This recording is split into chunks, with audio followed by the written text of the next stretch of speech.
This is Professor Ripuranjan Sinha, Professor Information and Communication Technology, promoter Global Innovation, Peace and Sustainable Development, promoter United Nations Sustainable Agenda 2030, Uganda Development Agenda 2040, African Development Agenda 2063, and India Growth Index Agenda 20 India at 75. As a development consultant of Republic of South Sudan and academic educationalist and entrepreneur in the field of educations and entrepreneur journey. Today, I am just sharing the view about that education reform in India, the power of knowledge and information. India has created one of the largest education system in existence today. However, despite the extraordinary development in the last decade, further reform are necessary. The government of India and Indian government recognized and recognizing the true importance of education in the 21st century has made a firm commitment to creating a knowledge-based society through legislations. Globalization brings numerous opportunities for India, which the South Asian country could turn to its advantage due to its demographic and economic potential. More than half of Indian populations is of working age, and according to forecasts by 2020, one quarter of the world labor force will be made by Indian. So job creation of the central importance to the government for its success can become the engine of economic development at later stage. In the age of information society, however, there is only deemed for the well-educated professional workforce. Therefore, education is of paramount importance. The education system of the subcontinent, largest country, attempt to adjust to the challenge. But there is no doubt about the need for reform in the past years. India government have consistently striving to correct the error of the old system, to adapt new development and to build a knowledge-based society that privileges creativity and innovations. The winner and loser of public education system before the age of colonization, there exists no central education system in India. If someone want to study, then the voluntary joined a master who initiate his discipline primarily into secret of the Sanskrit, mathematics and metaphysics. The British introduced modern school system into the country in 1830s, as a result of which the close relationship between master and discipline ceases to exist and the curriculum feature primarily natural sciences. In the course of 1920, the British created several central institutions to oversee education in the various states, the relevance of which increased after India gained independence. According to Article 45 of the Constitution of India, Constitution of Republic of India, education is compulsory for the children aged 6 to 14 years. But the government encountered difficulties in the attempting to enforce the article in certain area even at the end of 20th centuries. At the outset, overseeing education was considered each state home affairs. Thus, Indian government had a little influence over questions concerning education. These situations only changed in 1976, when after the amendment to the constitution, education come under the national government preview. In the 1980s, many legislative acts were passed to enforce compulsory education regulation and to develop elementary education. In this spirit, the program National Policy Concerning Education was passed, a modified version of which is still treated as a primary project by the Modi government. Women participants in the education was minimal at the beginning, but 2001, with the government support, more than 50% of all women could read and write, which can be seen as a formidable step forward in the comparison to 15% in the 1960s. So, in the cases of biannual high school examinations in India, current education system, both government and private sector are represented, where maintenance of the state institution fall under the purview of the central government, single state government and local community, in addition to numerous and varying kind of the private schooling. Education is pursued on the three levels: elementary, middle, and higher. The lower section of elementary education comprises 5 years, then follow 3 years of upper elementary and 4 years of the middle school, divided into two sections, each lasts 2 years. Then at the university and college, there is 3 years of bachelor's, 2 years of master, and in certain cases they are year in the PhD trainings. Most important, government body that exercise oversight over public education is the Council for Education, Research and Technical Training. Among other, it oversees the implementation of education policy in the country. Furthermore, it determines teaching materials and the curriculum, where it also provides financial support to institutions. India boasts serious accomplishment in the elementary education development. As a result, by 2011, the literacy rate among children aged 7 to 10 reached 75%. This had a positive effect on the economy development as well. 80% of elementary schools are state finances. According in 1994, a new program was started to unify elementary education, which also contribute to the development of elementary education. The newest program that aim to provide unified education for all is a Sarv Shiksha Abhiyan, which is currently one of the greatest education initiatives in the world.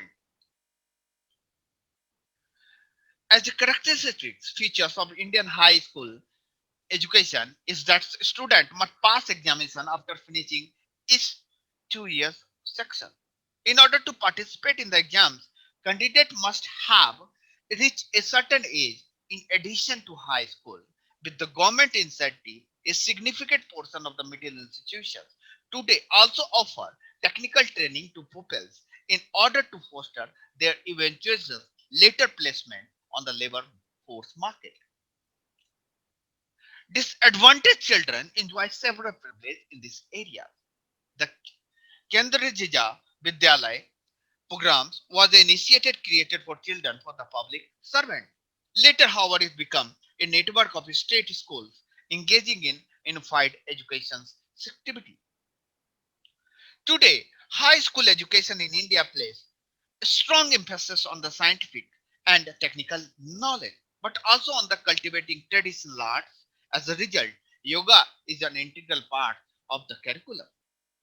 Despite the fact that in a state institution, teaching is free of charge, a tendency can be observed that even the poorest strive to get their children into private institutions, primarily due to better infrastructures, circumstance, and better quality of education. Currently, about 30% of all youth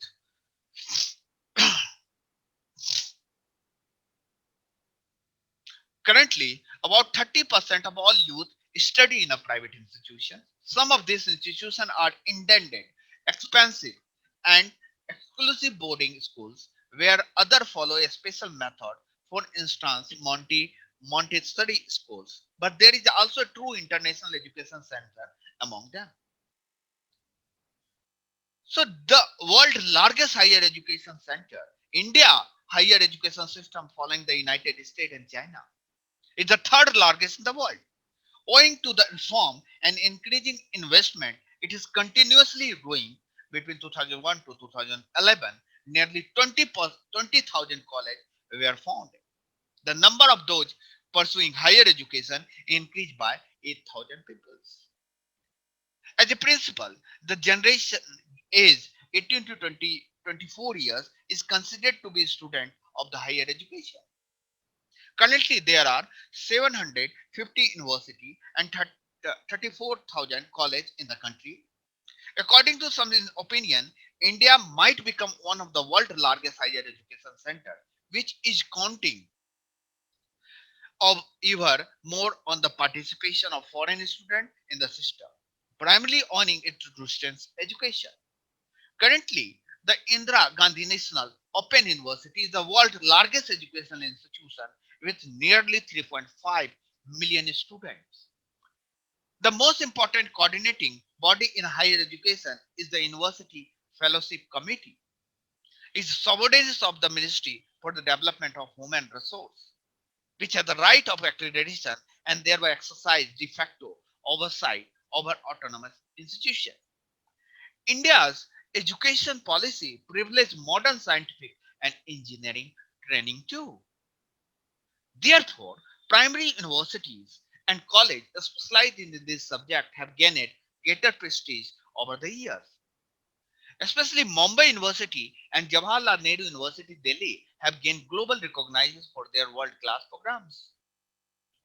Nevertheless, among 2015 global ranking, two other Indian universities can be found among the top 200. The Indian Institute of Science in Bangalore was ranked 147th, Delhi Technical University 179, according to that survey. Among the university, state financial technical universities are in the most advantaged position. As an institution of paramount importance, they are expected to deliver outstanding scientific development. Accordingly, they have no shortage of financial sources. Institutions run by single state, their numbers are higher in the country, are quite heterogeneous with the regard to the quality of the education delivered, and their financial means are limited. During the first few years, the number of private universities grow further, increasing available option to further higher education students. Unique characteristics of Indian higher education is their quota system, which was introduced in the interest of historical marginalized authorized tribes and Faryas. Today, there are more than 1,300 different authorized groups in the country. India affirmative action policy, known locally as a reservation, ensuring that university and college reserve at the minimum 50% of place for the historical outside so they can gain training and degree as well. So no question is that where information and reform are needed. Despite the last decade, tremendous development, several problems are present in Indian education system. The handling of which is a matter of urgency. On elementary levels, primary rural school struggle with the serious infrastructure shortcomings. The teacher per student ratio is far too low. As the teachers are unqualified, the quality of education delivered is not satisfactory as expected by the government policy. With regard to high school, in the recent past, and the system has primarily been criticized due to outdated teaching materials. According to the critics, the materials did not develop problem resolution skill and did not prepare a student according to expectations of today labor force market, but rather encourage student to memorize outdated knowledge. So in higher education, there were also issues related to qualities, and as a several institutions are operating without accreditation. There continue to be university and college offering less valuable or even invalid degree in the country. The government, especially Indian government, already recognized in the 1980 that money spent on the education pay off in the future. Therefore, it's planned to spend 6% of GDP on the education. On the whole, however, by 1997 to 1998, the government only succeeded in the raising spending levels to 3.6% of GDP from 1% in the 1950. Up to 2014, there was hardly any change in this regard. Then when Narendra Modi come to power, the new government set 6% target once again. In the past, government reform focused fundamentally on the development of elementary education by expanding the numbers of pupils participating in education. By 2010, this changed fundamentally, and the emphasis now shifted to higher education reform.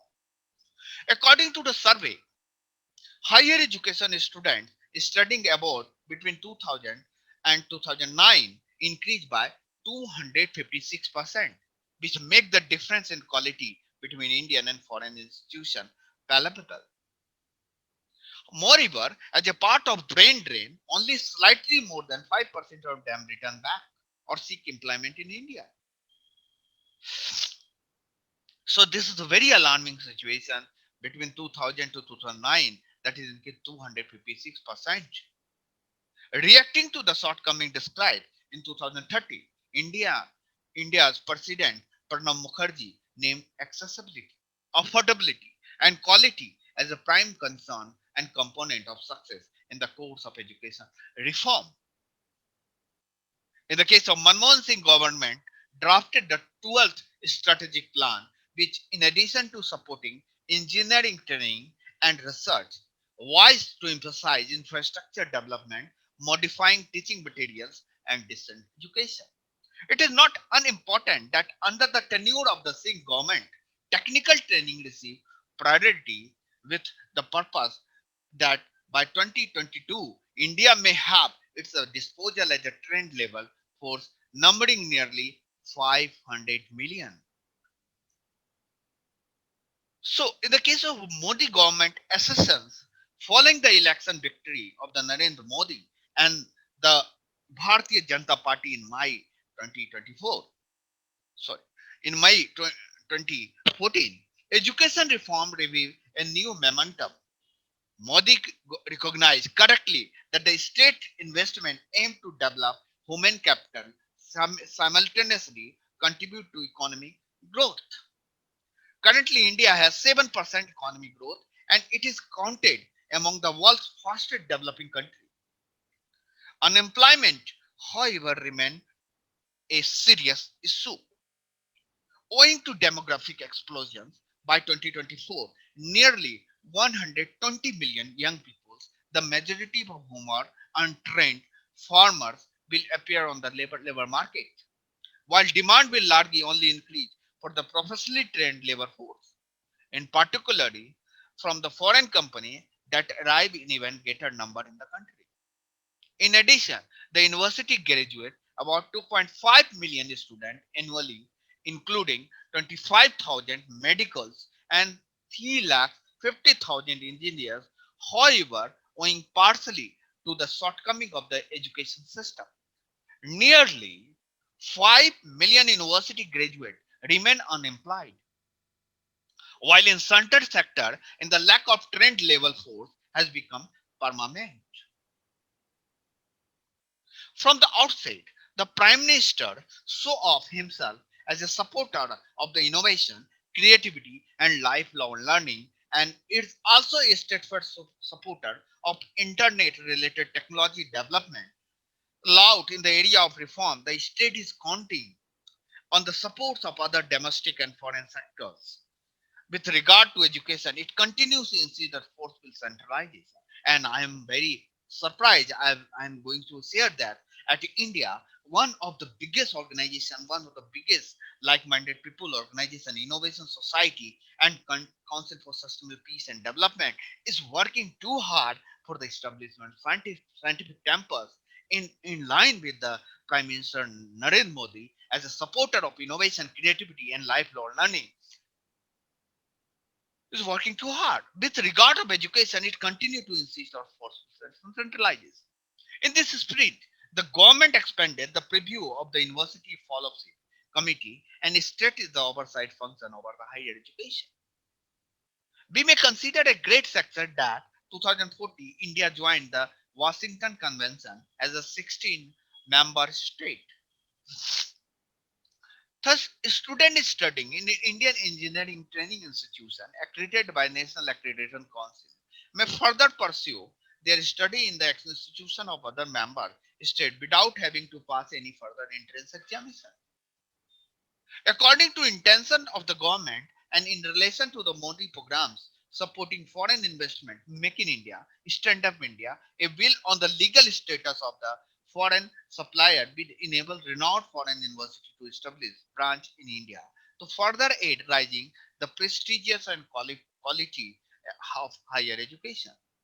From the fall 2015, in the framework of new education policy initiative and via the My Government Internet programs, citizens could also voice their opinion in relation to the education reform and thus aid in the creation of a new, high quality, innovative government policy that correspond to the challenge of the present. Starting from the academic year 2015 to 16, the government introduced choice-based credit system in higher education. This means the student may decide themselves which subject they compete and when in which particular order compulsory basic the elected courses have made an appearance in the new system. Thus, education has become a great deal more individual than earlier. Simultaneously, evaluation has changed as the earlier point-based system 1 to 10 yielded its place to later based grading scales. Adjusting to the requirement of globalization, a semester-based training has been introduced instead of traditional academic year, while to make global comparison, as year the ranking of Indian higher education institution has begun. Increasing the number of national relevant engineering and leadership institutions is also meant to prove India's global role. Allow the Modi government committed itself primarily to develop higher education, several measures passed to develop elementary education and high schools. Such innovation as a smart class, Edu India must be mentioned as they truly mean radical innovations for the student. The former is a multimedia 3D technology based digital teaching material database which aid teacher in teaching and examining and a student in learning. The latter is basically an educational YouTube channel that's focused on the curriculum materials. In the course of public education reform, we may regard the Kerala state practice as exemplary. In Kerala, state the literacy rate is about 90%, by far the highest in the country, and the girls' education enjoy priority. Thanks to modern curriculum, students command a truly unusable set of skills. From the outset, the government spent enormous sums on education, which is the in provided the foundation for the economic growth. So the thing, the education system of the future is very bright. The series of education provision in 2016-17 draft budget provided an exact picture about the Modi government future plan with regard to education. The government is planning to establish a new institution that is called the Higher Education Financing Agency, that is HEFA, to oversee the infrastructure development in higher education. At the same time, owing to standardization of training, a new regulatory body establishment has also been on the agenda. In addition to supporting online courses, the next step of the government in the direction of digitization is the creation of an online register for the report cards and degree. Concerning state government, as I stated earlier, higher education continue to enjoy priority, but public education, particularly technical training, will also be benefited as the allocation of financial source make clear. Whether the reform live up to their promise cannot yet to be seen. However, the certainty prove that India has recognized the challenge of 21st century, the power of knowledge, information, and innovation, and accordingly radical reform are taking place in the country. The successful creation of the information society would carry great opportunity for India, while its failure could push the state towards not just an economy but a political crisis as well as. So in the next sessions we will discuss about the education reform strategy by the government of India. But definitely I hope you enjoy the strategy related with the power, especially towers of power related to cases. So power of education and power of education reform is very necessary for the Indian higher education, because Indian higher education is one of the prominent education systems and third largest in the world. So education reform in India, power of knowledge and information is very bright. Without power of knowledge and information, our country cannot be uh, cannot be the part of developed India status. So, as the president of Innovation Society of India, we are constantly working for the purpose for the upliftment of Indian education systems, purpose of Indian innovation system. Especially, we have the plan. We have we have already running a program of Innovate India. You may also visit the link of the websites of the Innovation Society and Council for Sustainable Peace and Development. For the more information, you may also connect with the Professor Ripuranjan Sinha at